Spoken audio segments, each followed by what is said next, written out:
Good morning, everyone. It's great to have you all back, most of you. Anyway, I hope you very much enjoyed last night's dinner here in this room and the little tour throughout the zoo. I hope we didn't lose anyone at the zoo yesterday, but yes, give it a hand. Thanks so much for the organizers for making it happen. It was quite something different, Mayor. I have to tell you, quite original, this little tour that we had yesterday.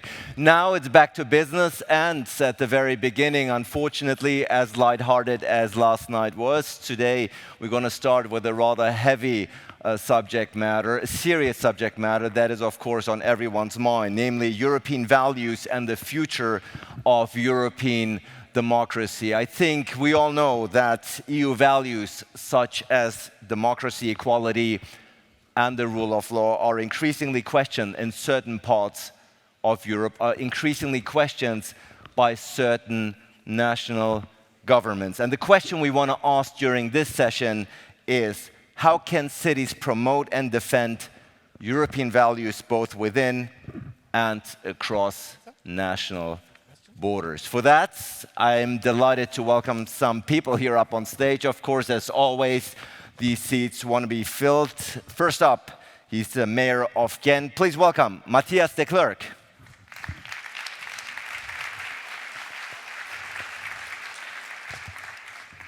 Also with us, she's the mayor of Gdansk. Aleksandra Dulkiewicz is here.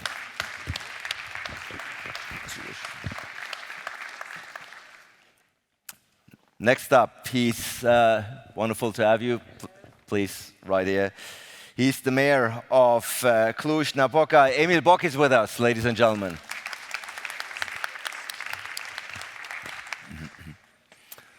Also, someone who got just in time to Leipzig. Good to have you. Just in time to Leipzig to watch the Leipzig Paris Saint-Germain game live. He is, of course, the deputy mayor of Paris. Hermano Sanchez-Ruivo is here, ladies and gentlemen. Or he was. I just talked to him. Well, if anyone sees the deputy mayor, please tell him that we would love to have him here on stage. And last but certainly not least, I'm very pleased to be welcoming the Managing Director of the European Center for Press and Media Freedom, Lutz Kinkel.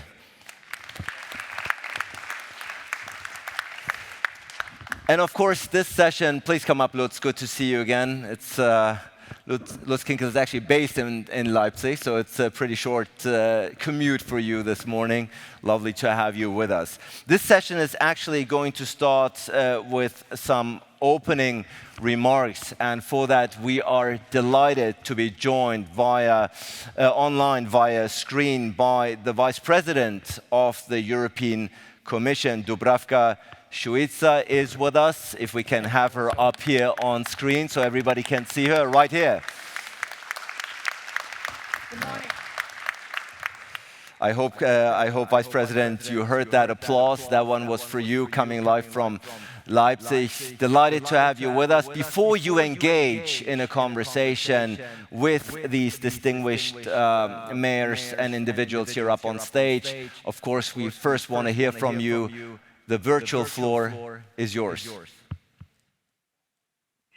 Good morning to everybody. Thank you very much, Ali. Dear mayors and councillors from across European Union, Guten Tag to those joining in person in Leipzig. And hello to everyone joining us online today. As a former mayor of the city of Dubrovnik, it is a pleasure for me to join you today. As you know, once a mayor, always a mayor. My time as mayor taught me that all politics is local. So the grassroots are important, and we must nurture them. I personally do appreciate the efforts of every mayor and local councillor. Through your networks and links with the local people, you make a tangible difference to their everyday lives. I believe that mayors and local and regional authorities are key to making a success of the Conference on the Future of Europe and in making our democracy fit for the future. This is my first message to you today. And my second one is closely related to the first. I believe there are no issues we can collaborate on together. The long-term vision for rural areas, improving urban-rural linkages, depopulation and brain drain, aging, children's rights and intergenerational solidarity, to name but just a few. Today, I speak to you as European Commission Vice President for Democracy and Demography, but I was once a teacher and have been elected at many levels, including to the European Parliament. From the moment I entered political life, I have invested in citizens' empowerment and engagement because we politicians should always take people along with us in our policy making. All the local, the regional, and the city level.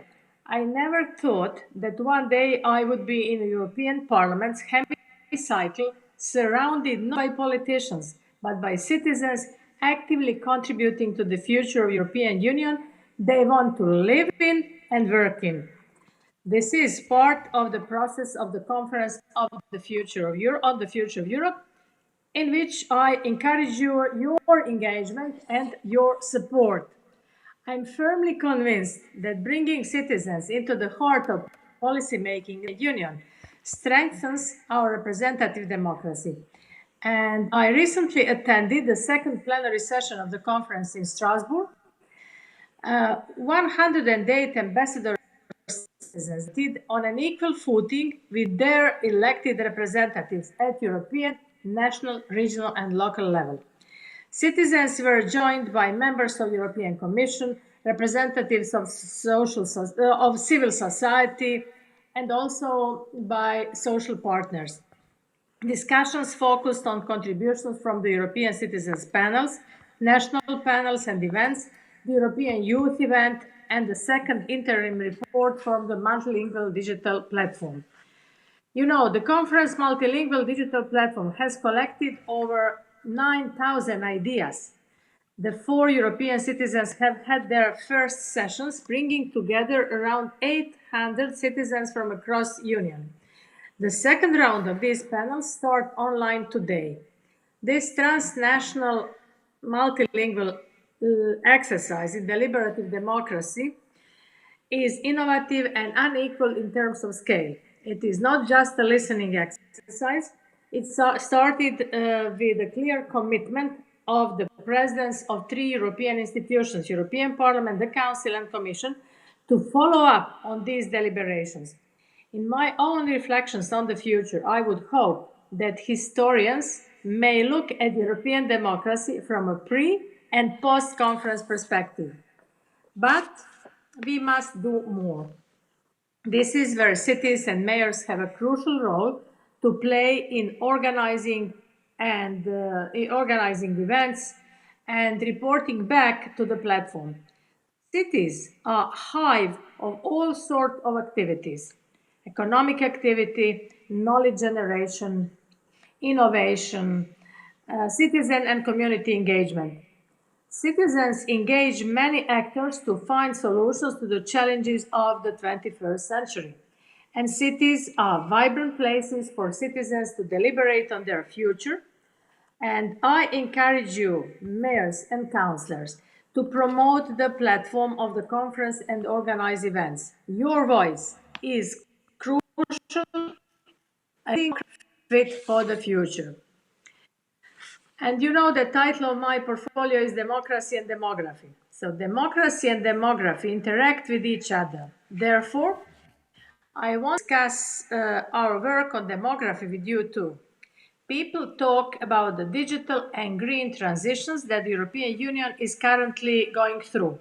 But there is a third one: demographic change.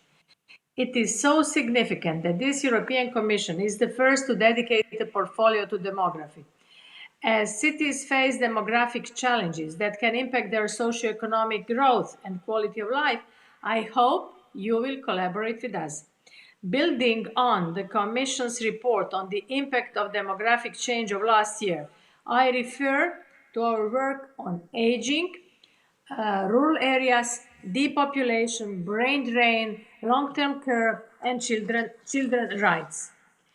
You know that aging is a key demographic challenge facing the European Union. Never before have so many Europeans enjoyed such long and healthy lives. This shows the success and strength of our social market economy. This good news brings, as you know, both challenges and opportunities. Today, 20% of the European Union population is above 65. By 2070, it will be 30%. The share of people above 80 will likely double, reaching 13% by 2070. So, but I have to tell you, aging is not just for the elderly people. Everyone, including young people, is impacted by the prospect of living a longer life. So we start aging from the day we are born. We must strengthen solidarity between generations. And with the adoption of the Green Paper on Aging in January earlier this year, we launched a broad debate and public consultation. One of the findings is that we can expect a substantial rise in demand for long-term care. On 15 September this year, President von der Leyen announced a forthcoming European care strategy to support men and women in finding the best care and best life balance for them. We are committed to supporting the need of care and those who provide it. We cannot have a robust care strategy without looking at both. In addition to these care challenges, some regions face a twin challenge of low income and population. 137 million citizens living in rural areas often feel like they are left behind. This is not acceptable. This brings me to our work on the long-term vision for rural areas. There are 4 principles: stronger, connected, resilient, and prosperous. These are 4 pillars underpinning the vision adopted by the Commission on end of June this year.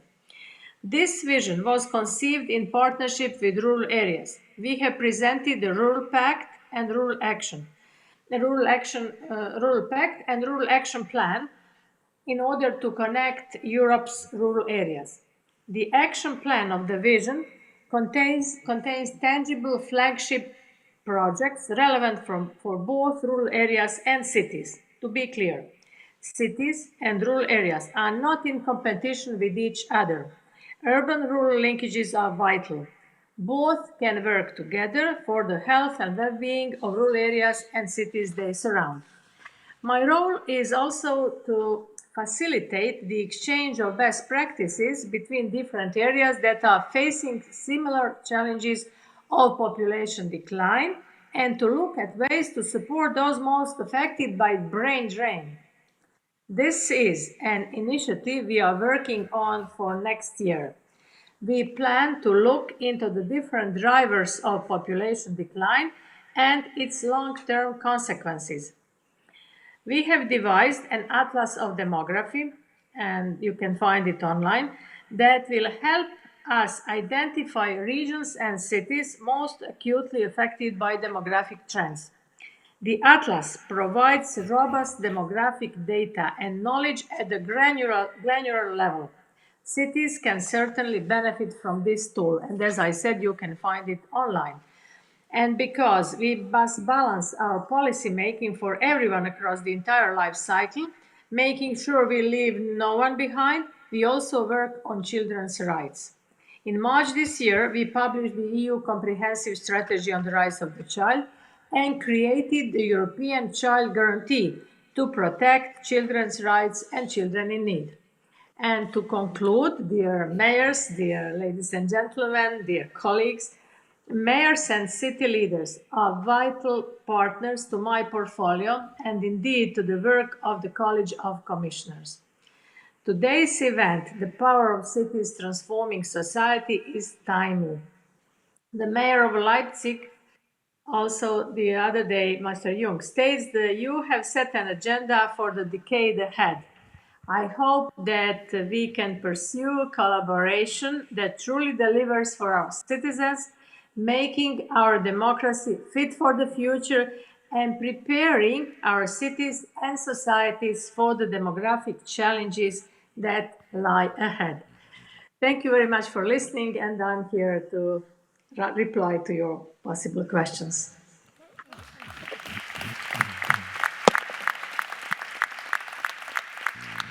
Thank you, Commissioner Šuica, for taking the time for your remarks. Indeed, lovely to have you with us. And of course, I want to give the mayors, at the end of the day, you've mentioned it, you are a former mayor. You're a former mayor of Dubrovnik, of course, and I believe the only mayor among the current commissioners. So you know very well the situation that my fellow panelists are in. And you've stressed, and with that, I want to open the floor and give the mayors a chance to address you. You've mentioned, of course, at the very end of your remarks, how important the ongoing dialogue and partnership between city and EU leaders is, because at the end of the day, it's the city governments that can help the EU bridge the gap to the citizens they are engaging with every day on a local level. Mayor De Clercq, I want to give you a chance to pick up on where she left off and perhaps address the Commissioner directly. If you have a remark, if you have a suggestion, a question to the Commissioner, perhaps. Okay. Thank you very much for your dedication. I really appreciate that as a former mayor. Now you're in European Commission. I think it's very worthwhile. So thank you and keep up the good work. But maybe two remarks. First of all, how to improve our European values is for us as local city leaders a daily challenge. It's very important that we take decisions by dialogue with our citizens, because I'm a big believer of Europe. But Europe are the citizens, and the citizens live in the cities. So no Europe without the cities. And that's very important that, that this insight is in the European Commission to hear us, to attract us. And on this matter, we as the cities, we also attract our citizens by dialogue to put their ideas into Europe. And I think the conference is a very good momentum. Pascal said it yesterday, momentum is important. A momentum to have that conviction from the Commission, and we as city leaders to attract our citizens by these decisions. And this momentum is there, and I think the pace is very important. The pace of tuning in the citizens is very important. So if they need some time longer needed, then you have to respect that pace, because Europe and the future will be there by the citizens. So if they were willing to do that, you have to respect that pace. And this is an important remark, I think, from the cities, to attract them, to give them the opportunity, but also to respect their pace, because they are willing, but they have to take the time to do that. Commissioner, your short reply to the mayor of Ghent. Yeah, I would like to comment. I understand your point, which is space of tuning in our citizens and attracting them. But at the same time, what I want to highlight, and I haven't talked much about the conference and the conference timeline. You know what? Three presidents of three institutions, they promised that they will deliver on results of the conference. But we need another part of our mandate in order to deliver. And this is the reason why we want to stop in spring next year, in order to either propose new legislation or whatever might come out from these deliberations with citizens. This is the reason why we don't want to go until the end of mandate and then everything is over. This is the key point here. Of course, we understand that you need some time, but we are also thinking about multilingual digital platform, which is the hub of our conference, to make it permanent mechanism. So to leave it, but we still haven't decided on it. But we are deliberating on it at this moment. So I can understand that you need longer time, but at the same time, we policymakers in the European Commission need some time to deliver to follow up on the citizens' ideas. And this is the reason why we have to stop next year with the citizens' plenary. But we are thinking about multilingual digital platform, how to make it or transform it into a permanent mechanism. Thank you for this question. Thank you so much, Commissioner, for the answer. Let me turn to the Mayor of Gdansk, Aleksandra Dulkiewicz. Mayor, you've also listened very carefully to the words of the Commissioner. Here's your chance to address her with some remarks, questions that you might have. Good morning, Madam Commissioner, Madam President. I have very brief question, very brief remark. Also, somehow we are involved as mayors, as representatives of the local authorities, local governments. We are also somehow involved in the conference on the future of Europe. Last Saturday or 2 weeks ago, we had this meeting in Strasbourg, and also some people took a chance to be online. And something what really struck me was the voice of young people, young activists who actually don't really believe that their voice could be heard. And this is one of the crucial issue, I think, for all of us. I mean, us as representatives of the local and regional authorities, of course, to the states, but also to the European institutions. How to make not only young people, but I deeply believe that investing in the young people and to let them to give more than hope, to give real evidences that they can, that their voice could be heard, that they have some influence on European issues is extremely important. Not only talking about the values, not only talking about the trust, not only having dialogue, but also try to give people, especially young people, the power somehow. Commissioner, your reply. Yes, very interesting, Mrs. Dulkiewicz. It was interesting conference plenary and conference panel last two last weekends, two last Saturdays. Yes, first of all, the reason why we started this conference on the future of Europe is that we realized that there is a gap between policymakers and citizens, and we want to narrow this gap, first of all. So we started it then. Joint declaration was signed by 3 important institutions and by 3 presidents, and they once they sign something, that means that they will follow up.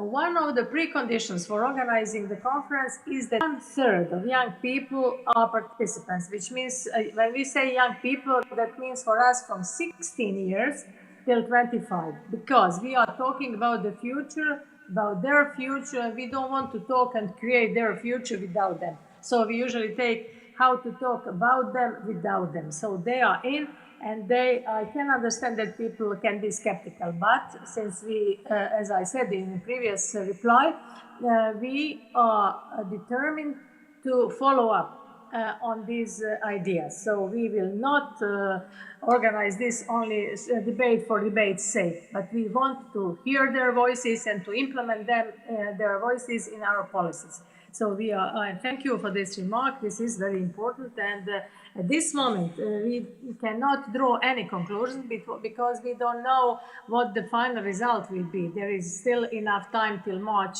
next year to deliberate. So, but as you know, we have to organize rules of procedures, otherwise it will be chaos on this platform or in this conference plenary. So we needed some time to organize ourselves and to put substance into this rules of procedure.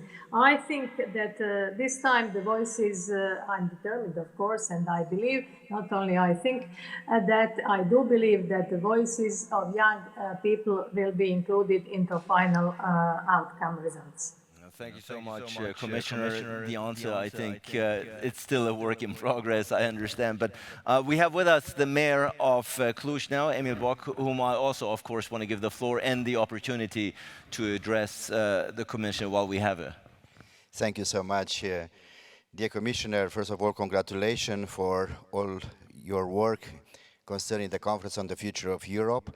And we are thankful that you started your presentation saying that in the end, all politics is local and all democracy in the end is local, so that you recognize how important are the cities and local and regional authorities for Europe and for our citizens. So my first comment would be exactly your point. We need, in this very moment, to consolidate our European project, not from top-down, but from a bottom-up perspective.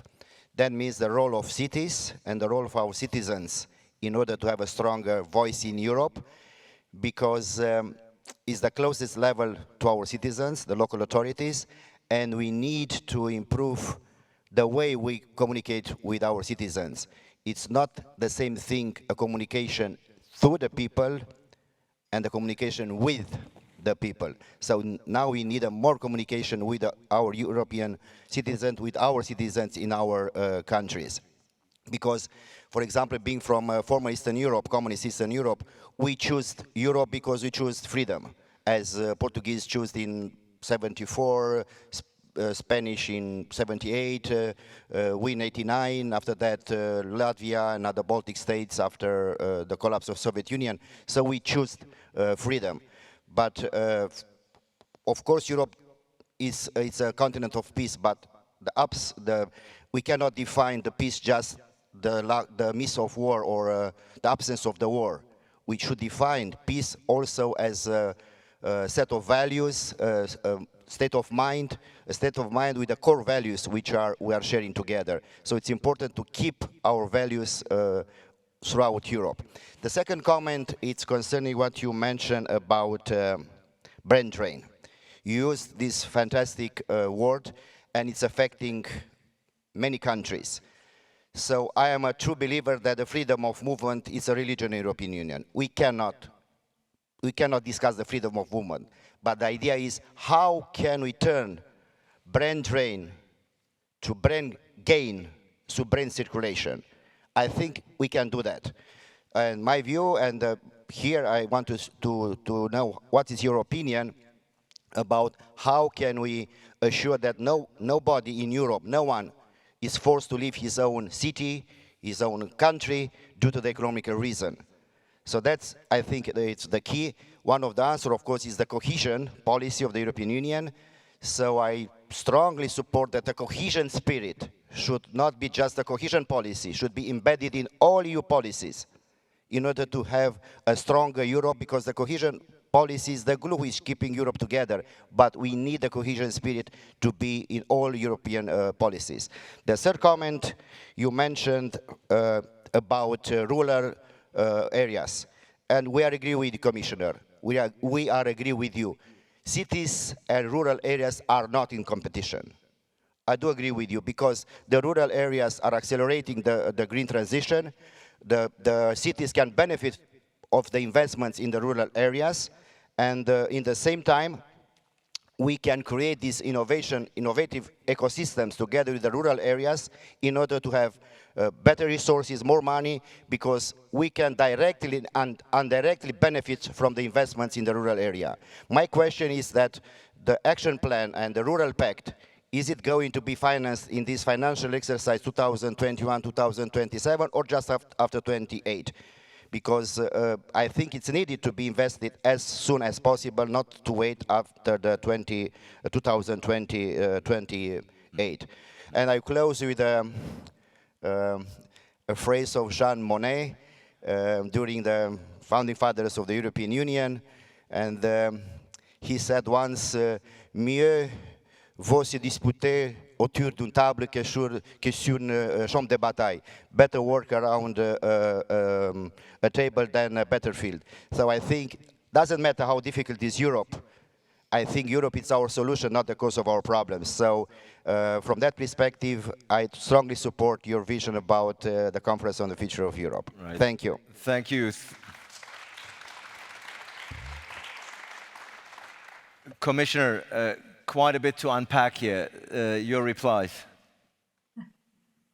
Thank you, Mr. Bock. I will try to be short. Of course, since I come also from the country which used to be communist country, I can completely understand what you are saying. So we are seeking for peace and freedom and democracy, but nowadays, of course, even in European Union, democracy cannot be taken for granted, and this is the reason why we have to enrich it, and it is the reason why we are talking about why we started with this conference on the future of Europe. Of course, you say that cities and the villages are the closest to citizens. Yes, the reason why I signed this portfolio on democracy and demography was the one that I was once a mayor, and President thought that I might maybe better understand what is going on, and that I might better establish these connections and links between us in Commission. So we will continue our communication, and what we want, I will be completely open to you. We don't want Brussels people to think that that everything is happening within Brussels bubble. We want to burst this Brussels bubble and to make our citizens be part of drafting European policies. This is what we are aiming at. Of course, I want to succeed in this exercise. With your help, I think we can succeed. So this is very important, your first point. Your second point on brain drain, maybe also people in the western part of Europe can not understand what is going on. There is definitely brain drain, and it can be noticed, especially in Middle and East European countries. Of course, I mentioned in my keynote speech at the beginning that we want to tackle brain drain in 2022. This is part of Commission's work program, and we are trying to do it. Of course, we don't want to. We are not talking about reversing the trends, because all of us believe in freedom of movement. But as you said, we don't want our citizens to move out because of economic reasons. They can move because of they want to live somewhere else. But if the life is better and if the life is good enough in their cities, in their villages, they will stay there. And this, of course, policy is one of the most important policies in European Union, and I'm working very closely with my colleagues Wojciechowski and Ferreira, because this leads me to rural areas, because we don't work strictly limited within our portfolios. We are collegiate college of commissioners, and we are sometimes overlapping in our files, and this is very important to work together. So we don't think that rural areas and urban areas are in competition. As you said, we think that they have to live in harmony, and of course they can help with resources. But we also noticed during this COVID-19 pandemic that life was much more attractive in the countries, in the villages, because even the virus spread less spread not that fast in these areas than in big urban and metropolitan areas.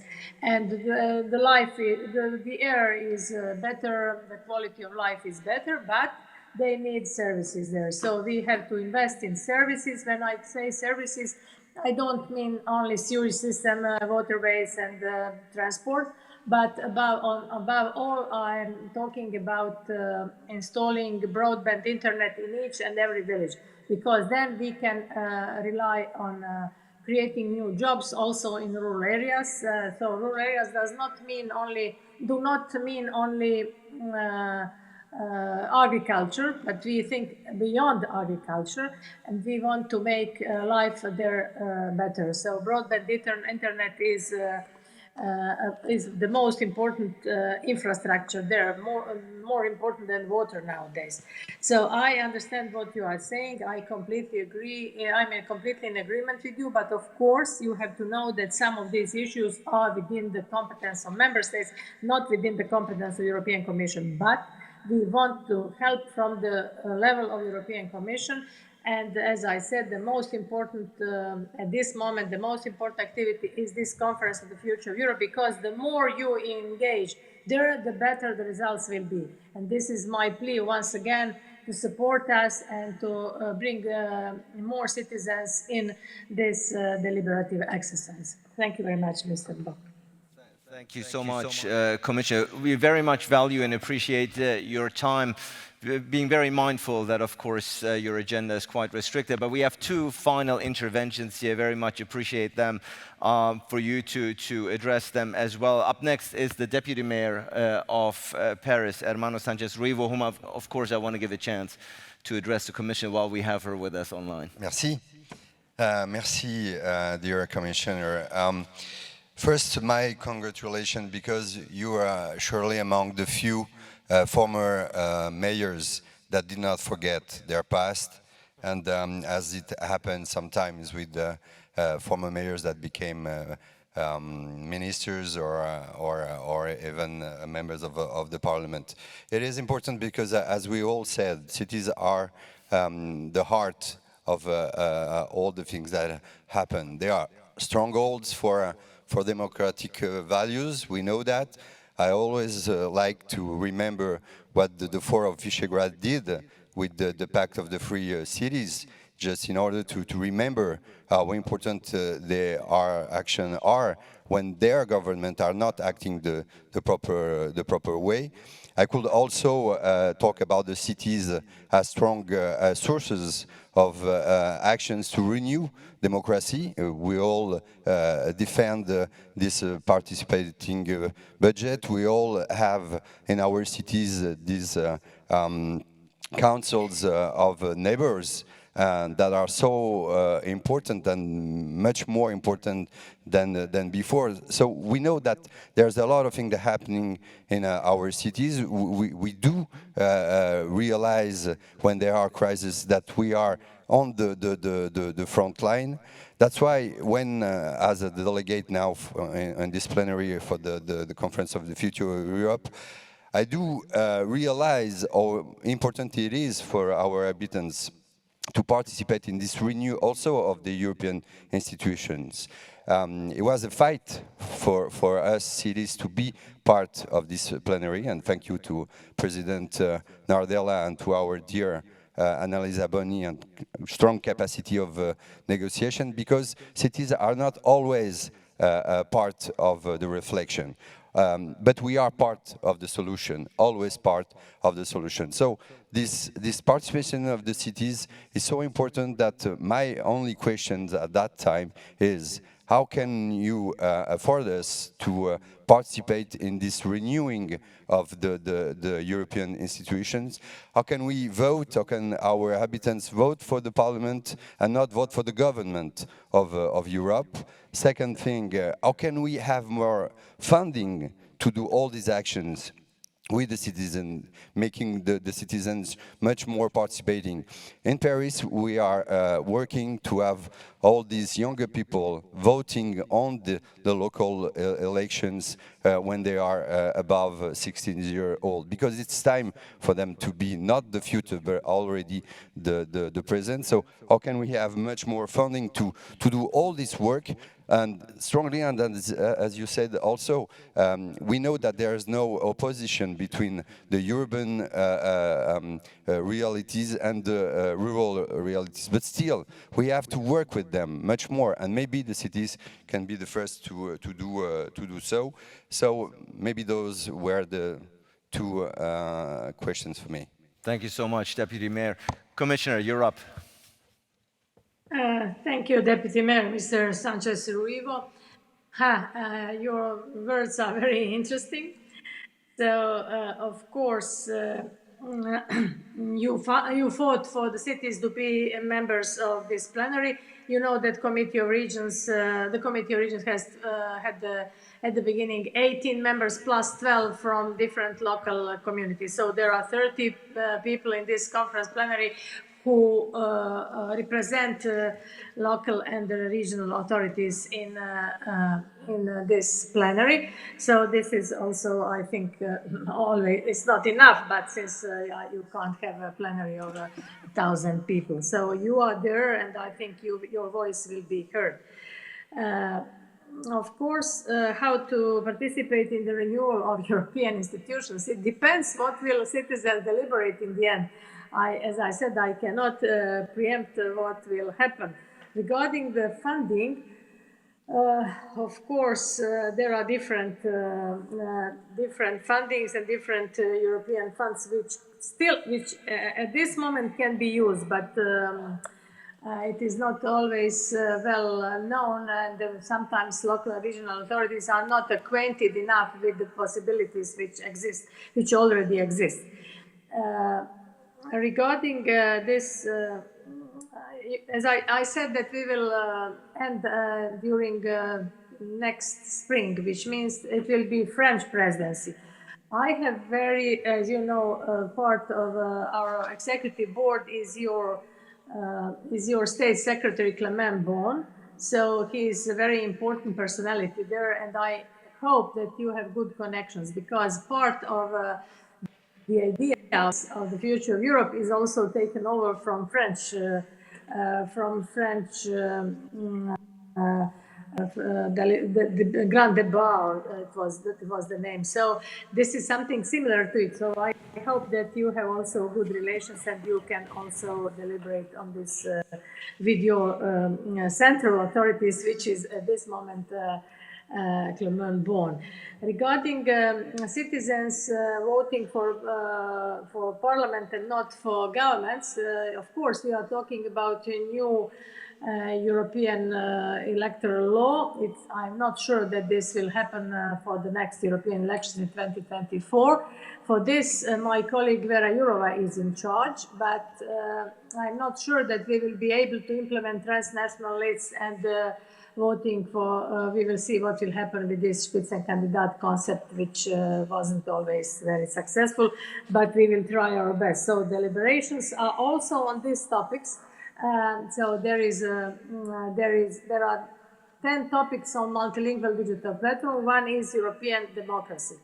And if I may reveal at this moment, but it is already revealed in first and second interim report on multilingual digital platform, first issue, if you rank at this moment, first issue was climate change for our citizens, and second issue out of 10 was European democracy, which means that people are really concerned with it and people want to talk about it.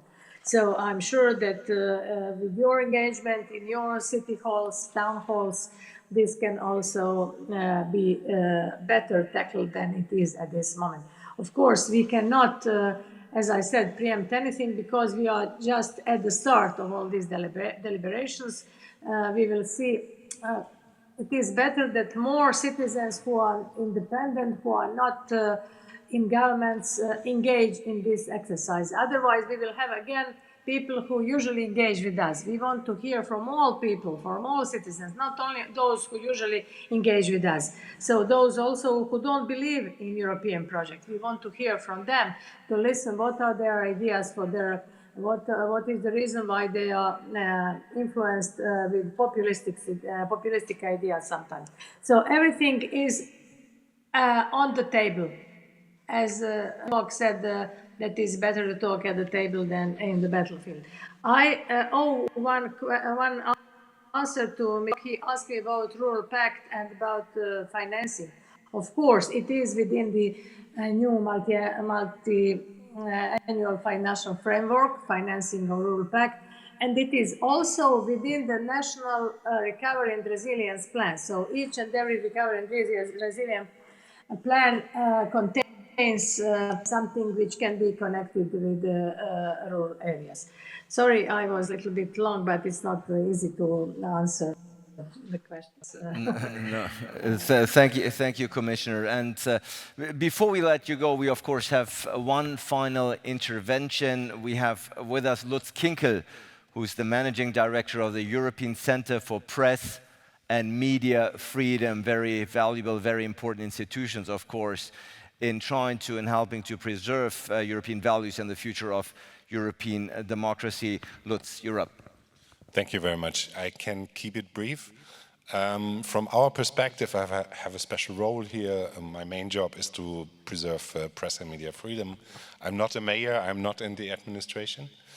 I run an NGO. From our perspective, the cities are excellent because, well, they have some sort of diversity. They have more or less a pluralistic media structure. They are mostly pro-EU, right? So the problem is a little bit the countryside. You mentioned this already. And the question for me is how to reach out, also as the European Commission, to the countryside, to the rural areas, how to facilitate a dialogue which is badly needed between the cities also and the rural population. Thank you. Thank you, Lutz Kinkel. And Commissioner, your reply. Thank you, Mr. Kinkel, for this. This is a very, very important question. And when we talk about rural vision for rural areas, we talk about demography. We don't mention demography. We are dealing with demography in broader sense of the word. So since demography, birth rates, mortality rates are within the competence of member states, we are talking about demography at large. For us, rural areas is the most important part of Europe. I will repeat this. I'm repeating this all the time. 80% of European territory, geographically, is covered by areas, and only 1/3 of European population, which means 130 million people, live there. So we, as European Commission, we see that this is huge potential for Europe. So this is huge for the rural areas, and we want to stress this. And of course, as I mentioned earlier, these people feel sometimes left behind because there are not enough services, there is no healthcare there are no kindergartens, there are no buses anymore, the shops closed, and people feel dissatisfied and left behind. And they don't want to participate in elections anymore, they don't want to practice any democratic exercises anymore, and they start blaming democracy for this. But it's not democracy to be blamed, because there is nothing better than democracy, but it's demographic change to be blamed. And this is the reason why this Commission puts an accent to rural areas. And we want to facilitate, of course, this dialogue. Of course, here comes digitals. So if we are not, it is, as you know, one of our twin priorities is green and digital. If the citizens are not digitally literate, they can also not participate in this exercise, in this Conference of the Future of Europe, and the different initiatives which are democratic initiatives. So we have to invest in digital literacy too, and everything. This is, if I may say, a vicious circle. So we are aware of this, and this is the reason we are working on it. But it's not easy to do it from European level. So the most important issue to work in networks with you, with cities, I mean with the mayors, and also with the rural areas and with civil society, in order to facilitate all this. So I can understand your question. It is not easy, it is a long-term process, and this is the reason why we call this a long-term vision for rural areas. We are trying to make it short-term, but we will see whether we manage to do it or not. For us, the most important, this will be my final remark, for us and for me in Commission, we badly need your help and your support if we want to be present in each and every village. So your help and your support is of utmost importance for our success, because otherwise it will again stay within Brussels bubble, and this is what we don't want. I'm really, I'm quite open and I'm sincere. We want to make this exercise, as we say, open, transparent, and inclusive. So the more citizens are there, the better the results will be. And your help is very, very important, and I really do appreciate organizing of this event. Similar events from Eurocities, and I hope that we will continue our collaboration, not in the future, but in close future. So thank you for your questions, thank you for your deliberations, and looking forward to our cooperation. Commissioner, thank you for your remarks. You've been most generous with your time. It's quite clear from your remarks that the outcome of the conference on the future of Europe is still an ongoing process, is still a working process. May it be a new way of working in the EU to engage citizens in the European project and its future, and of course involving heavily the cities. Thank you so much for joining us from Leipzig. I hope you can hear the applause which is directed towards you. Thank you.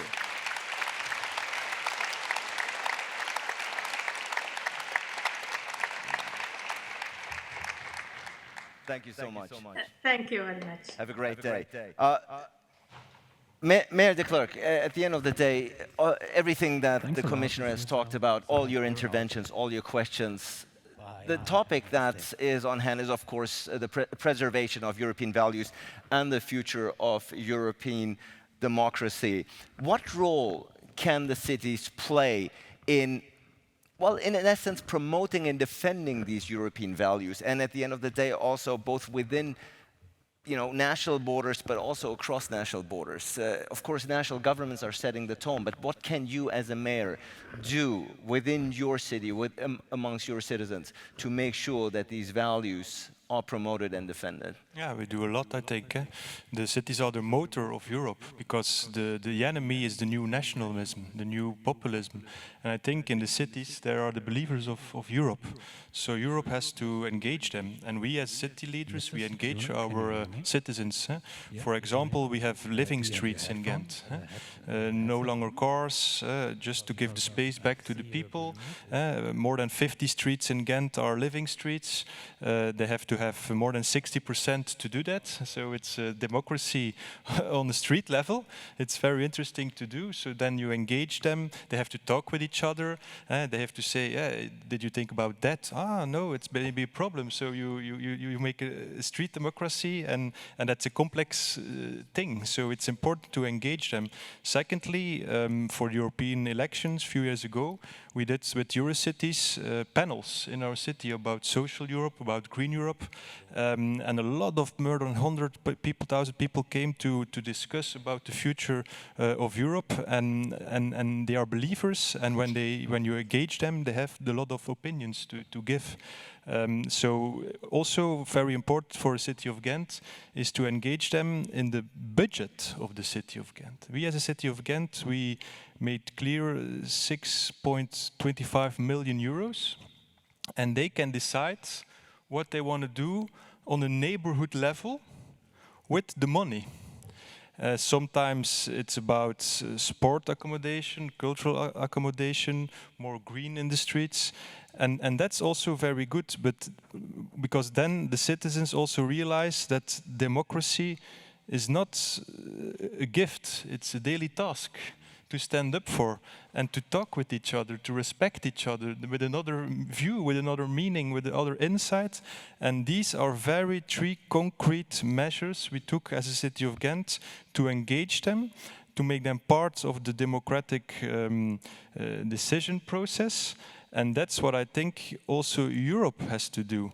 And I think Eurocities is the best platform to do that.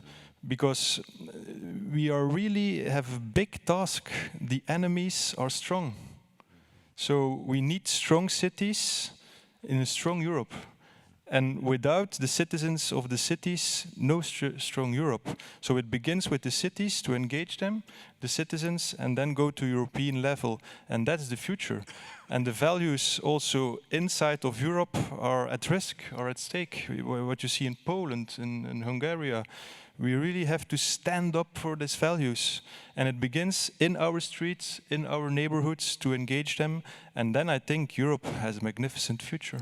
You mentioned Poland, of course, which brings me to Mayor Dulkiewicz. Your country indeed is often mentioned as an example within Europe where democracy is under assault, where the independent judiciary is no longer respected, where freedom of press is in danger. You as the mayor of Gdansk, what role, what influence do you have in order to not reverse the process, but do everything within your power? I know this is a daily struggle for you, for sure. Yeah, it is.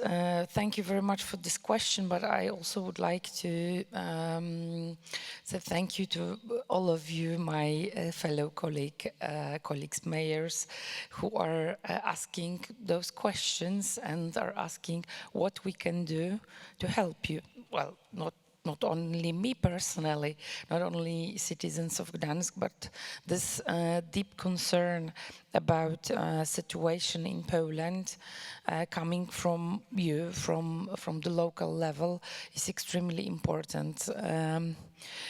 The cities, Polish cities, I think that I can say it in the name of the many mayors who are also present here, many Polish mayors, but also we are, as a mayors, really active in our different organizations we have in Poland. We definitely want to be in a European family. We want to be not only part of the family who is receiving money, but we really want to be in a family where we respect values on which European Union is found. Well, what we can do? Definitely your loud voice is needed.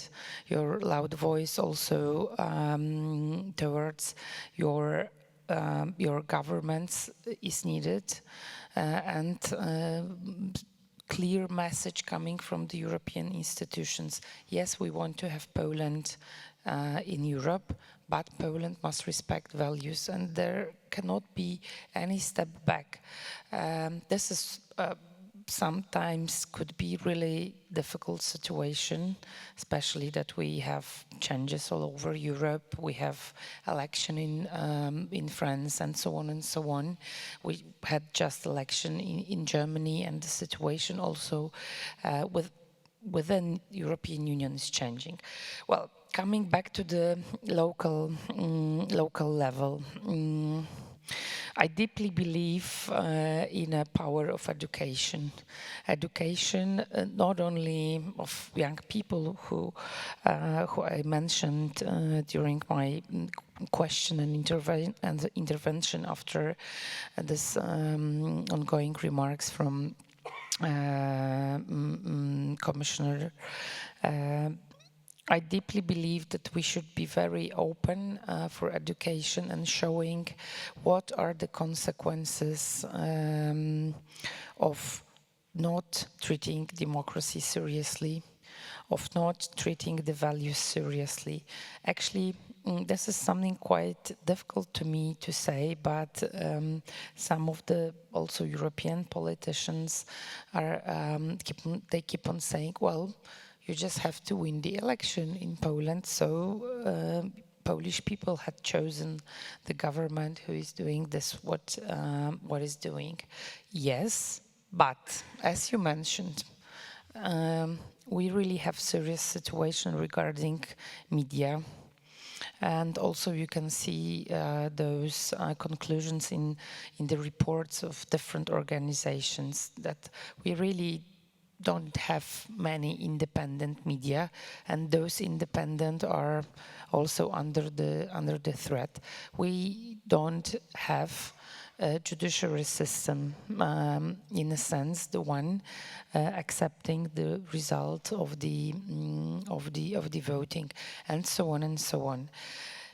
Coming back to the local level, education, democracy at the local level, participatory budget, consultations, and so on and so on. This is what we can do, surviving and trying to develop local democracy. Does it mean that we will not see this, what is happening around? Of course, we will see, and we are seeing this. Therefore, we also support different organizations. We are helping people to to stand for the constitution, for the human rights, and so on and so on. And this is what we are doing in Gdansk. We openly speak about the immigrant situation, which is extremely serious at the Polish and also European border. I mean, our eastern border with the Belarusian Republic. So those are the issues we also, as a mayor, are doing, although this is the momentum in the history that we really have to do it, because otherwise even local election will be false step and will not be real democracy when not seeing this, what is happening around. So what's happening in the cities surely can and does send a signal also to national governments as far as the trend and thinking is concerned. I'm not sure if everybody can see it. We can see it. The Vice President and Commissioner Šuica's head of cabinet, Colin Shikluna, is actually with us. He wanted to stay on and follow the discussion. So we're seeing him here. Not sure he's being seen up there. Now you can see him up there. So clearly it shows they're listening. They want to know and check the pulse of what the mayors are thinking. Mayor Bock, to say that politics in Romania, as far on the national level, can be tumultuous at point, I think would be no overstatement. How are you as a mayor affected by that on a city level, and what can you do to, like your colleague from Gdansk, to send a signal perhaps and serve as a bastion of European values and democracy? Thank you. Please allow me 30 seconds, because I'm for the very first time to the Eurocity conference, and I would like to appreciate and to express my thanks to the mayor of Leipzig and for his team, and also for the entire staff of Eurocities for this excellent organization, excellent. So I think we need a round of applause for myself, because from the very first time here. Thank you, Mr. Mayor. Thank you, the team.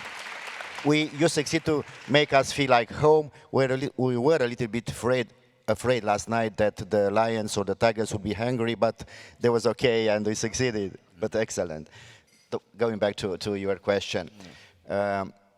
First, I always told to my colleagues, to our politicians from Romania, do not blame Europe for everything, because it's a custom for a politician to blame Europe for everything which does not work in your city or in your country.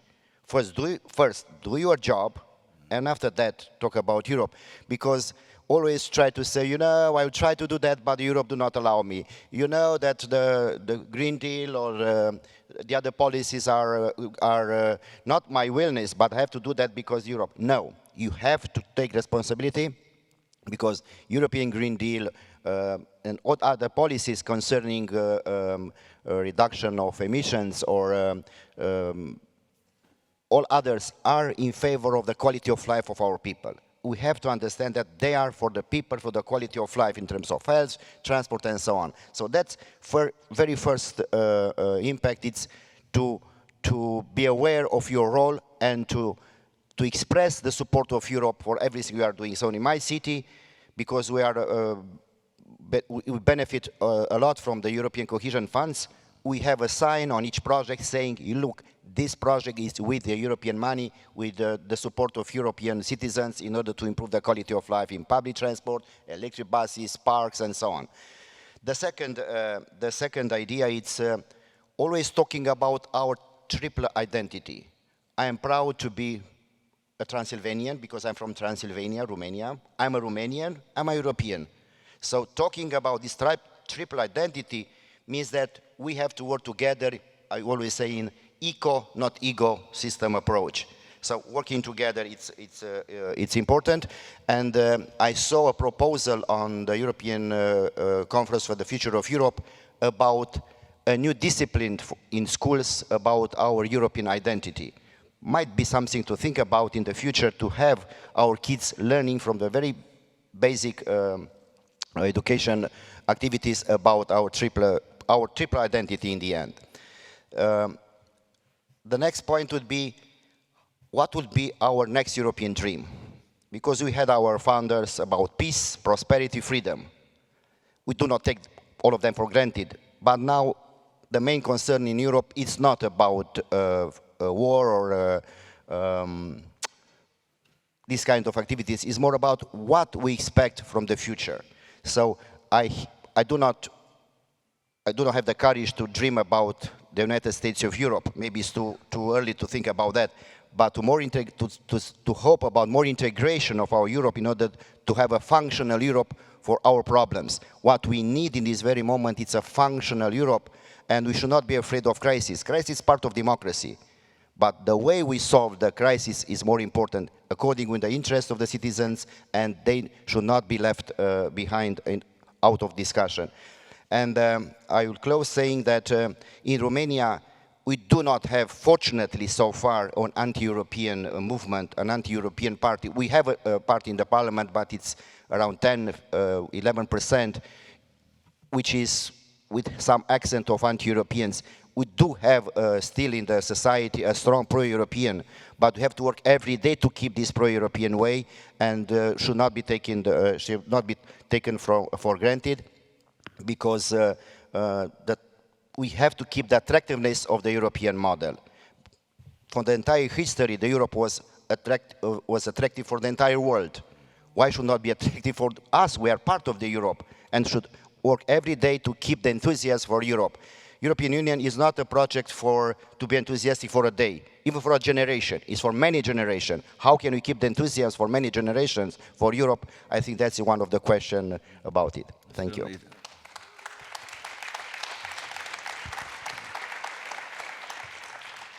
Working on the next European dream, next vision for the 21st century, Deputy Mayor Ruivo, there is talk that the Mayor of Paris, Madame Hidalgo, is thinking about running next year when France is heading to a national election. The question I'm going to ask you is, do you think because mayors are engaging with citizens on a local level on an everyday basis, do they make better leaders? Do they have a better sense of the pulse of the nation? Yes, they do, and especially when they are women. And ask me about the future of Africa, and I'll say, give to all the African cities mayors, women mayors, and things will go faster. Yes, I think. Well, most of all, it was not a joke when I give the congratulations to the commissioner. It's so important not to forget where we're coming from. And as we all said during those days, 75% of the population is living within the city. So this clue is really very important. So I hope that having this experience will be a better thing when you come to a much more important functions. That's a yes. Maybe I should just add a little things when you think about how cities can work for the democracy and to defend these European democratic values on a local base. We cannot lose our citizens to the European project, so we have to spend much more time talking with them. No one of us win or lose an election on the European topics, but still we have to work on it because it's the future. We have no other solutions. As there's no planet B, there's no project B for the European constitution of something that rises to the highest level of democratic values, maybe to the highest level of evolution, I mean, of progress. So this part is very important, and I was thinking about our friends from Switzerland. This idea of much more referendums, maybe it's a solution. Actually, we did it in Paris for our climate policy, and it was a success. But it's not, it's not a tradition, and maybe something that we should ask. It's something that always makes me think when we have the elections, we spend our times talking about what we have done. in order to have people voting for us and to make them realize that we did a good job. It's not the best way. We should, at the elections, work only on the future projects, because they should know everything that we have done. And sometimes we do not spend enough time on that matter. And the second level that is very important, and that's why the Eurocities networks is so important, we have to share our projects. We have to share our experiences. I mean, Paris, I've learned so many things from the other French cities, so many things from Barcelona, from Lisbon, from Amsterdam, from Copenhagen, from Vienna. So it's also a way of not losing more time. That's why Eurocities is so important. And that's why it's also important to have the other cities participating much more on this network, and it's still a goal that we have not to forget. So, mayors do make better leaders. That's an official quote coming from the Eurocities. Mayors are ruling the world. I mean, we know that, but there are still a lot of institutions where the cities are not well represented. I don't want to open this door again, but how can we have this wonderful decision about the European and a lot of money and this recovery plan, and not having a direct line to the cities, in order to make them really act much more. I always think of Gdansk or Warsaw when we talk together in Budapest. I mean, when you have governments that decide not to help their cities, how can we accept that? How can European Union do not realize that in this case we should have a direct line? Yes, certainly the examples where the cities, please. The examples of where the cities are much more liberal, much more open-minded, much more democratic-minded than their national governments are, of course, in abundance, Lutz Kinkel, which is why you are at the forefront of the European struggle to promote and defend press and media freedom. And in your capacity, certainly you talk to a lot of mayors, you talk to a lot of national leaders. Do you find that the mayors are more receptive, are more appreciative of your message? Is that something, do you find there's a distinct quality in the response and reaction that you're getting? We don't have any complications, to be honest, on the city level. We have more complications on the national level. We see the cities are far more progressive often than the national level is. And of course, the cities don't have that much influence on the state of press and media freedom because they don't have the legal competences, and they don't have the economic resources to really intervene into the media structure, right? But still, they can do a lot. I just want to mention probably 2 points here. The cities are, of course, the platforms also for the political conflict and for the political dialogue, and this means demonstrations and protests. We monitor the situation of press and media freedom throughout Europe, and we saw now in the year 2021 already more than 300 violations of press and media freedom. And more than 100 of them took place on protests and demonstrations, right? This is the most dangerous workplace for journalists. And that means if you don't have enough police, if you don't have enough security forces being in place and knowing what to do, you will have a problem with press and media freedom because journalists simply cannot report. They are hindered of reporting. That's one point. The other point is you can do also something to uphold press and media freedom by your own policies, right? How you behave as mayors and how open and how transparent and how fair you are in your press policies. Of course, there are mayors also in other cities exploiting the situation and trying to direct somehow the press with state advertising, for example. If you abstain from that, if you practice an open and transparent approach towards the press, you could be the lighthouse, so to say, a role model, also for the national level. These are just two ways how you can also support press and media freedom on the level of cities. Cities are the lighthouse, the tower house, really, says Lutz Kinkel. Mayor De Clercq, are you surprised, if we look at the European national landscape, most of the leaders either were ministers before or governors and so on and so forth. It's not that too many examples of mayors actually rising to become the leader of the nation and bringing that vast experience with them that you have accumulated on a national level. How do you explain that? Yeah, because the local leaders love their city so much, I think. And I think it's a good position to influence national leaders.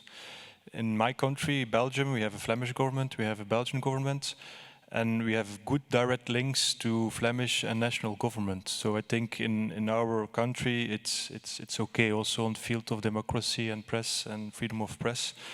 But I really think that the most important question is the confidence of cities in politics and democracy. And I do feel there is a lot of confidence of citizens in their cities and in their city councils.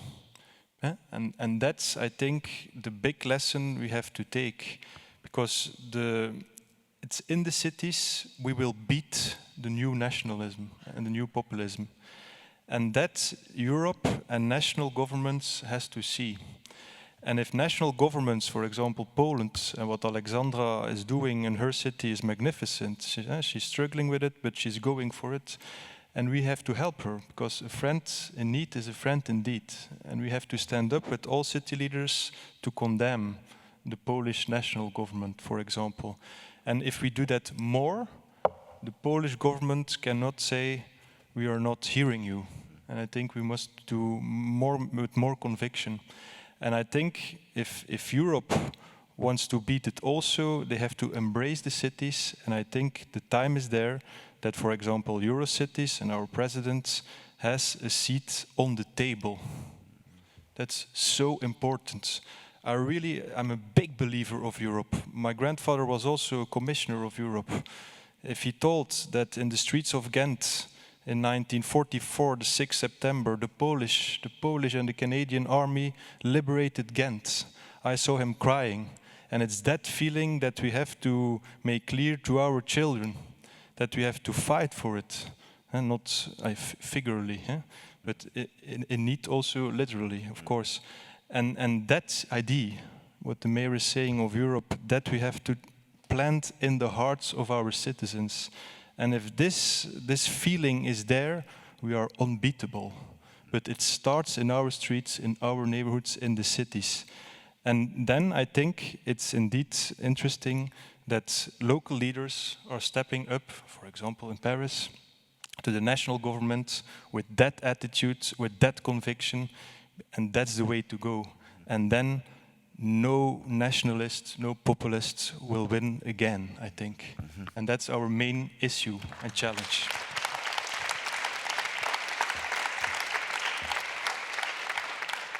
Mayor Dulkiewicz, Mayor De Clercq says we need to stand together, we need to show solidarity.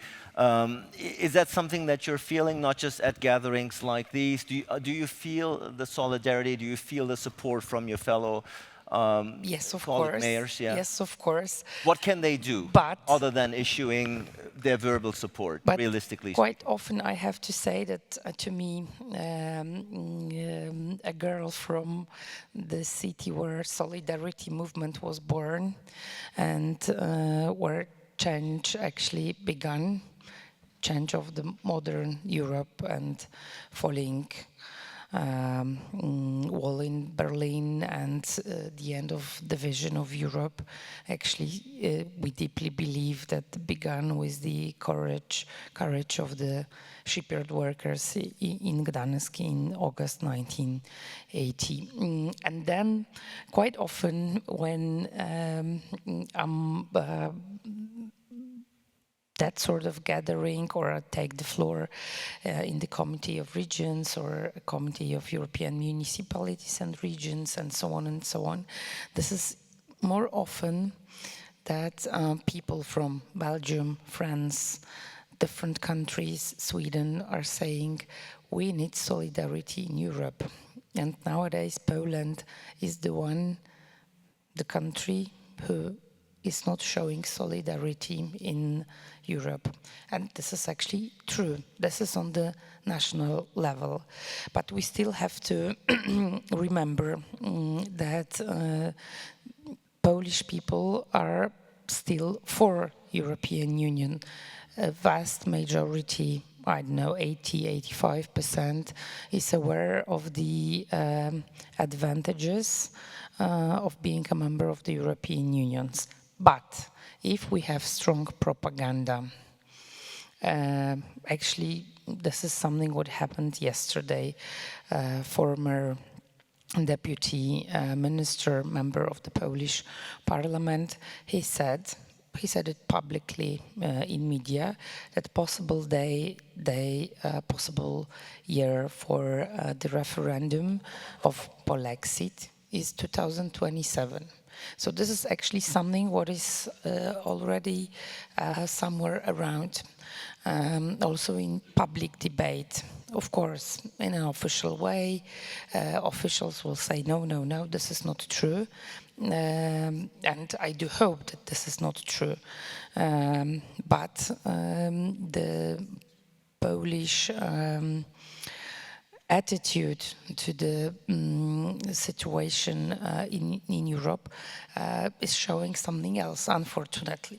What we could do, of course, supporting and being active at all those local levels, having a lot of agreements. I know that plenty of the European cities have twin cities all over Poland, working on this relation very strong. I can tell you that the oldest partnership we have in Poland was grounded in deep communistic times between Gdansk and Bremen. This year we are celebrating 45th anniversary of this partnership. So it was even possible during communistic times, and it's very lively partnership. We just received this year a prize together, Bremen and Gdansk, from the Viadrina University, European University Viadrina in Frankfurt, for this partnership, to showing that Europe being united is possible, even though the political situation could be difficult. So this is something what I think that we could do even stronger, to build relation, to keep us Polish citizens and Polish local leaders in a European family, because we don't want to go anywhere. So as Emil said, many Polish people feel very close to their local identity, very close to Polish white and red flag, but also very strongly close to blue flag with the stars. So this is something really important to keep it lively, to keep it vital. Please.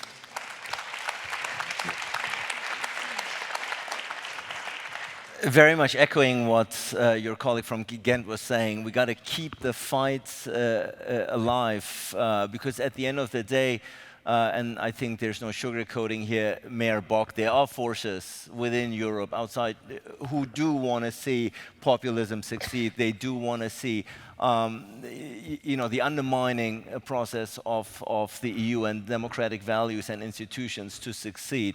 How optimistic are you? Because we have been talking about mayors being at the forefront of this fight, of this debate, knowing what their citizens think by engaging with them on a daily basis. What is your sense? Is it optimistic?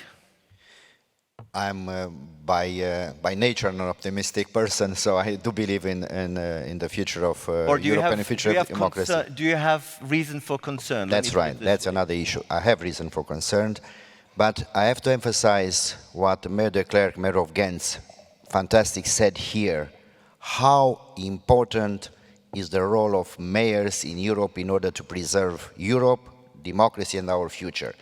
I think democracy starts in my city, in your city, as Europe starts in your city and in your city. So having in mind that in Europe, the level of trust, the highest level of trust is not in the national politicians, it's in the local leaders. So that emphasizes how important it's a role of the mayors to preserve our European values. Because as I said, Europe is not just the absence of the war. It's a state of mind, coming together to defend a set of values, and the values should be defended for the lowest level, closer to the citizen from the mayor office place. The second idea I want to emphasize, I do believe that if we invest more in education at the local level, national, European level, I think we have the best antidote to populism, intolerance, racism, xenophobia. Because a person who is involved in education do not have the same approach to this kind of anti-democratic movements. So, of course, education is the best key to get out of poverty, to access to prosperity. But talking about democracy, I would emphasize how important is access to education and to support education. And I close with what I said before, the cohesion spirit in Europe. We need as much as possible, because the cohesion is the glue which is keeping the Europe together.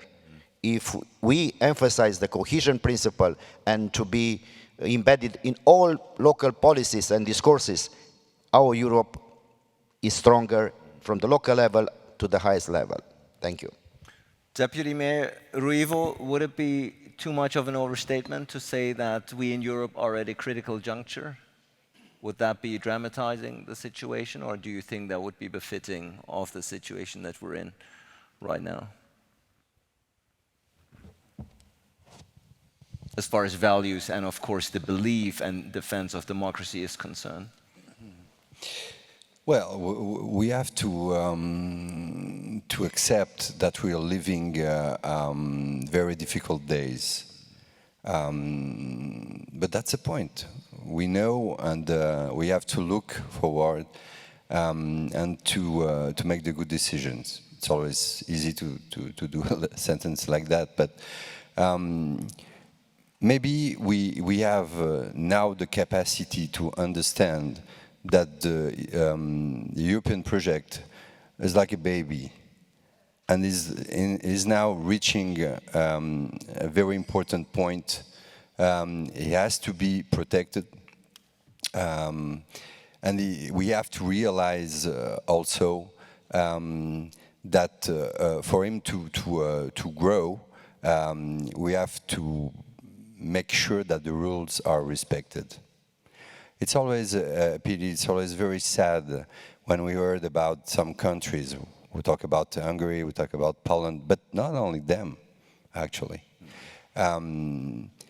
We do realize, it's a joke in France when we talk about our friends from United Kingdom, because they never entered the European Union, so they didn't get out also. But we want them, and we want them to come back. But maybe now we have to realize that or you are in Europe or not. And maybe when you think about our friends from Poland, we all know that they are belonging to the European Union. But if they are government, and they already elected this government, so they did the decision. But if they realize that the government is not doing the right thing, so maybe we shall help them, not giving a penny, not giving a euro to the government, not giving a credit to the government. It's not easy because they are living all days on the difficult situation. I don't know if I'm answering the question, but we have to stand on our values. It's very important, because if not, then everything will collapse. And as I said, there's no planet B and there's no project B for the European Union. We are living on the same territory. We have quite the same history. We have reached the highest level of progress. I mean, think about what's happening in Asia, in Africa, and it's not a lack of respect for them. It's just, you know, it's just a fact. So we have to preserve it. That's why it's so important to have the cities work together. Because if the government are fighting, the city should not fight. And if we have a solution for migrants, and our governments don't, so we should act and talk about the migrants. Because the questions of migrants is not somebody coming to our home. It's just sharing the same values. Is thinking that maybe 1 century ago, or maybe within 100 years, we may have the same situation and the same need. So for us, it's so important that when we propose to the Polish cities to have this link with the French Gemini cities and to come to France, to have a much more important action proposals in order to understand what could be done. It's exactly what we can do when we think about all the things that were implemented in our cities and that cities on the other countries need. Mm-hmm. We have to share, we have to accept their delegations because it's now, and it's also important to give real proofs of the European importance to our inhabitants. That's why it's so important to have, you know, all the things that were done by the European Union, to have it on the buildings, everywhere that we can show that Europe is so important. But we have to stand, and it's not that easy, and it's now.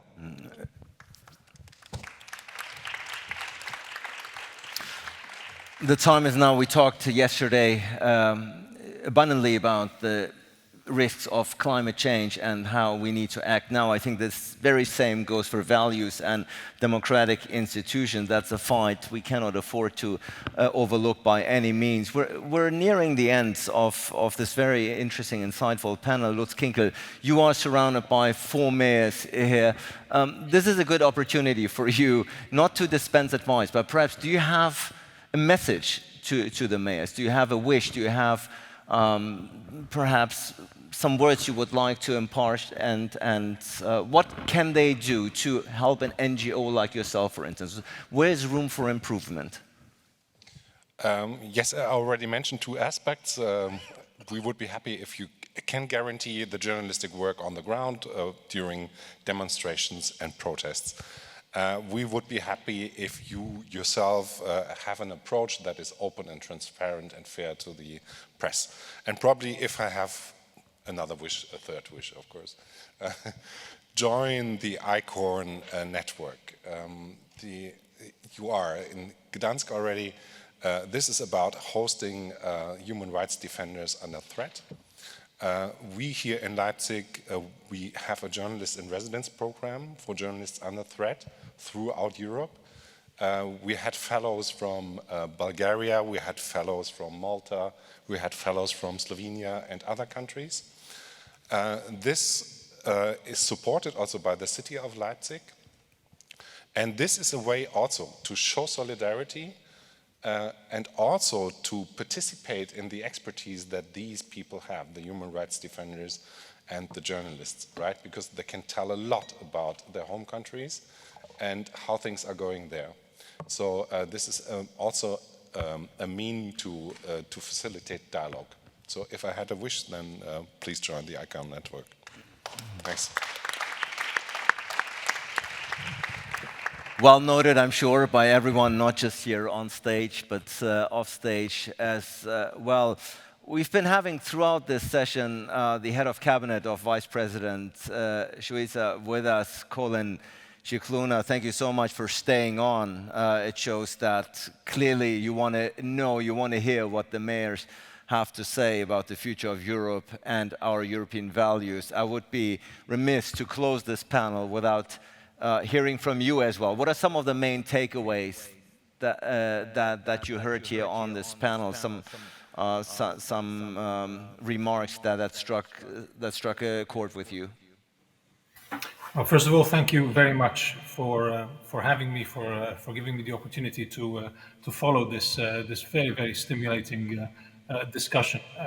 There are many things that I will be taking away. First of all, the reflection that it's no coincidence that the root of the word politics and politician is polis, city. Because I think we've had a very good example today of what important motors cities are, not only for our economies and for our societies, but also for our democracies. A second reflection I take away is that is linked to one of the latter questions you put concerning whether or not we are at a critical juncture. I think we probably need to assume that we are always at a critical juncture because our democracy, our values cannot be taken for granted. There's always going to be some kind of threat, either an overt one, as we have in certain member states, but also sometimes there are very subtle threats, which are perhaps less easy to detect, and perhaps those are even the more insidious ones to deal with.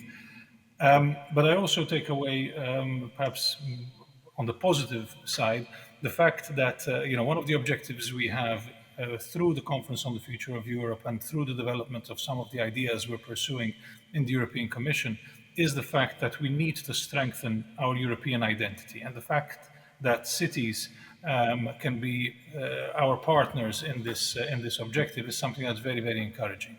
Because while, as was mentioned, I think by Mr. Bock, primarily, there is an attachment. People feel an attachment to their cities. They feel an attachment to their states, to their countries, but perhaps less so to Europe. And I think we need to do more to encourage, to foster this feeling that Europe is something that we all belong to. And it doesn't mean that Europe is perfect. It's a work in progress, and we need to work at it to make it better. But the fact that people can feel this attachment, this relationship, this ability to influence as well what's happening at the European level, this is very much what drives us in this work that we're doing. And once again, thank you very much.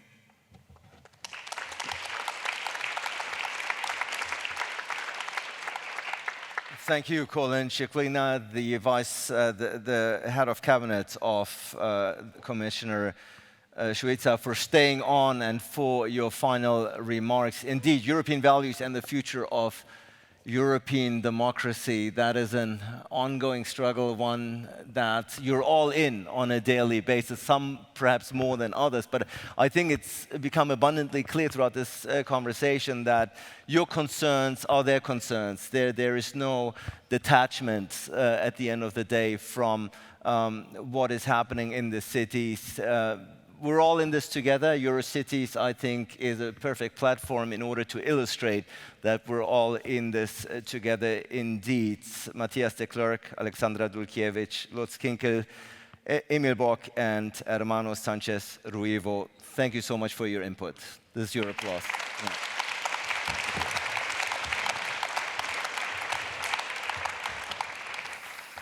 Now, to really wrap up the session, yes, thank you so much.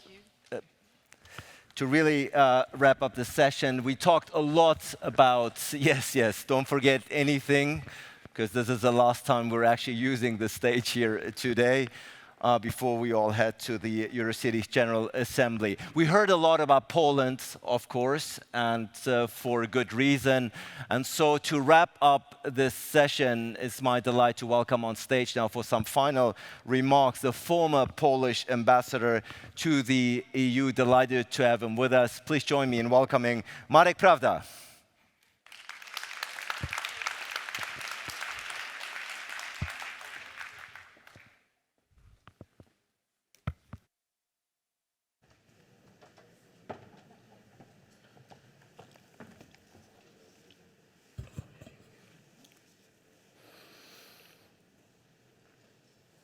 Ladies and gentlemen, thank you very much for giving me the opportunity to talk to you. we have just heard that the European project is like a baby. I'm saying is European Union is like a glass pane. It's noticed only when dirty or broken. An average European realizes that the EU exists only its trouble looms. And that motivates him to react. And from that point of view, I can say that we have a lot of reasons, plenty of reasons to react.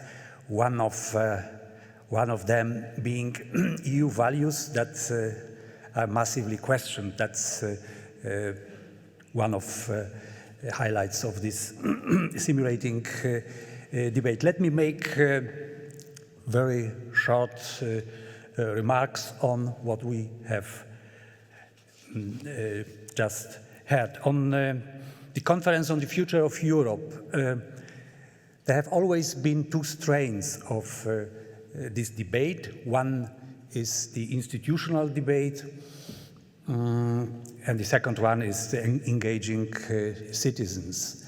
When it comes to the first element, the institutional debate, there is no big appetite in capitals, in member states to initiate a real European reform, even if it's unavoidable in the future. That's why I would say from this conference on the future of Europe, we expect good ideas, preparation for that reform.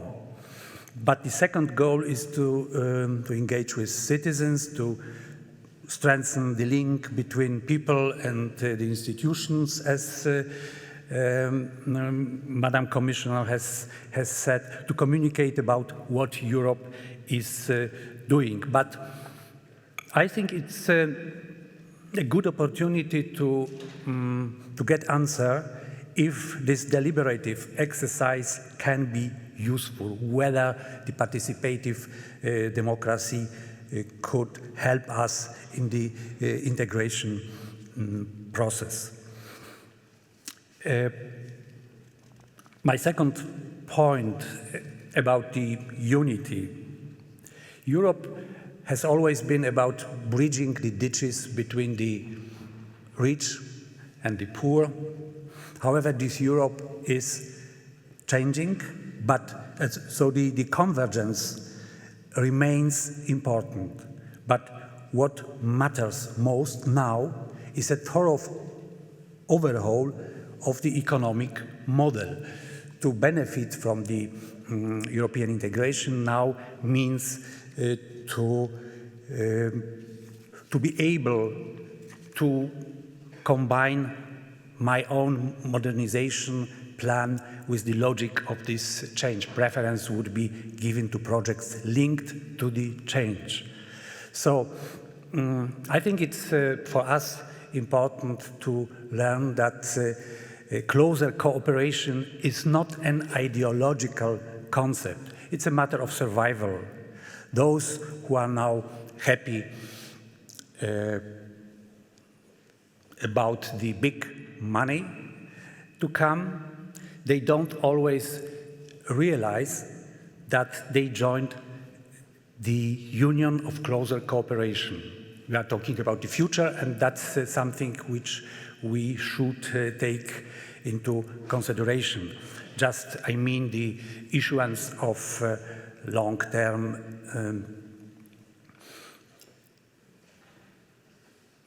bonds, new own resources, these new elements which make our cooperation closer. It's not because we have decided ideologically to make a choice, but it's really a matter of survival. As a third aspect I would highlight here is the diversification of the criteria of what we call a better society. It's not only about economic criteria, social and cultural criteria is now in the forefront. We came to realize that a simply promise of growth and the promise of progress is by far not sufficient. Not the people protest most loudly who are doing worst very often, but those who feel a deficit of meaning and appreciation in the society. So we came to understand that the sources of populism are more complicated than we thought. And if we want to be effective in building democracy, we should be more attentive to such aspects. We have to mitigate the effects of civilization process, and cities can surely significantly support shielding activities of the Green Deal. Everybody knows that Green Deal will be a big challenge with a risk for socio-political destabilization. And if we want to manage to cope with this very ambitious project, we have to develop our ideas how to shield it. And there is no illusion that green transformation is a great opportunity for anti-European forces to attack the Union. By next point, a mayor of Cluj put it that way: we chose Europe because we chose freedom in the eastern part of Europe. And we identified questioning of EU values as a current big challenge. So it puts the question how to make a reasonable use of our experience of '89. I mean, it's helpful if we accept the double establishment of Europe.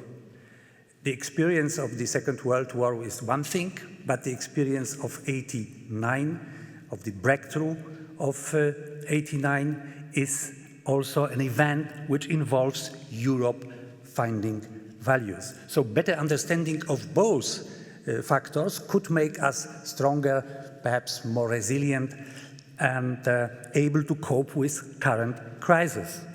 I remember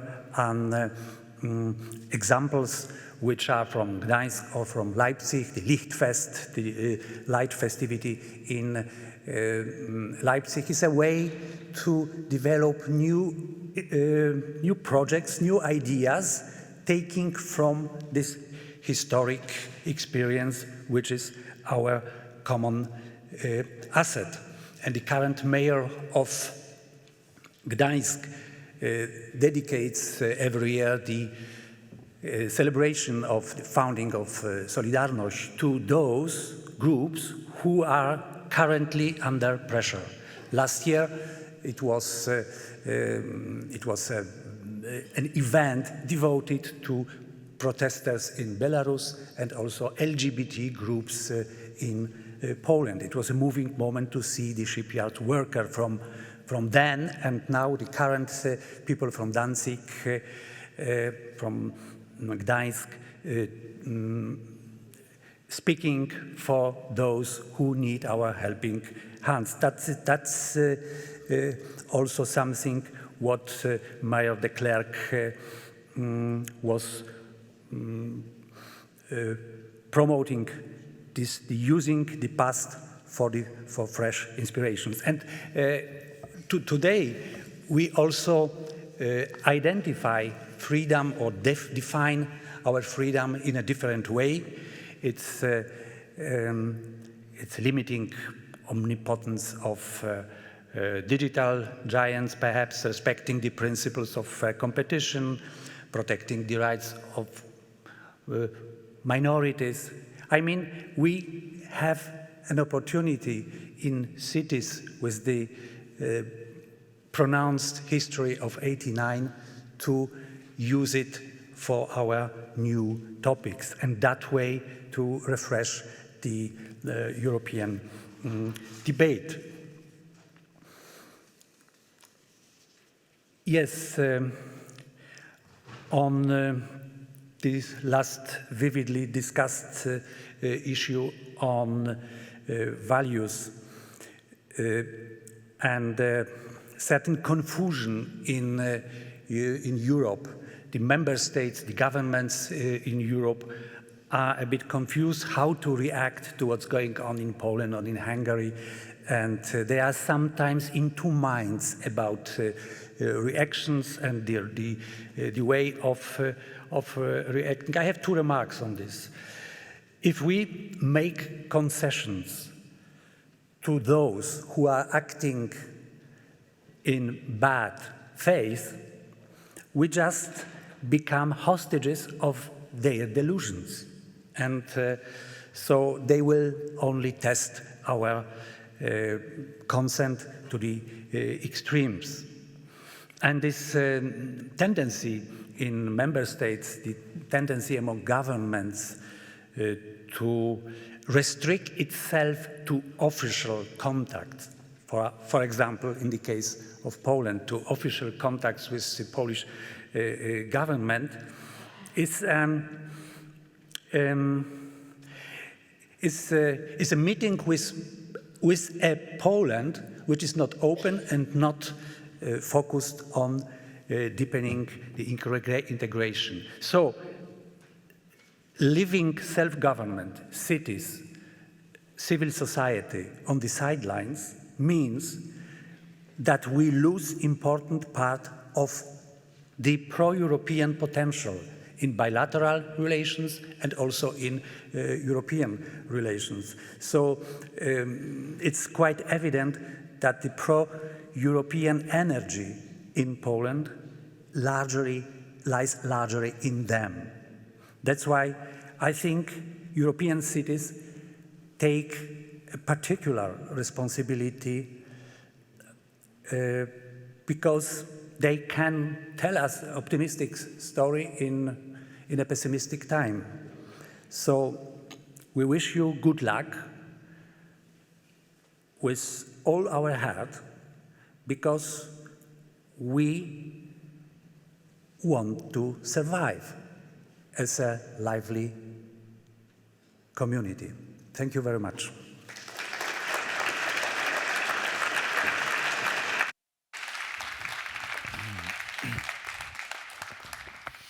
Thank you so much to Ambassador Pravda for your remarks and for wrapping up the final debate that we're having here on stage, the future of Europe and our European values. Well, this almost wraps up Eurocities, the annual conference 2021 here in Leipzig, at least here on stage. For you now, the Eurocities General Assembly will take place immediately right after. This actually wraps up my active part here. I can only tell you it's been a pleasure and privilege to be part of you and with you for the last 2 days. And so wish you all the best, and hopefully we will see each other again at some point, someplace else, at another great occasion. Stay safe, stay healthy, and hope to see you all again soon. Bye. Yeah.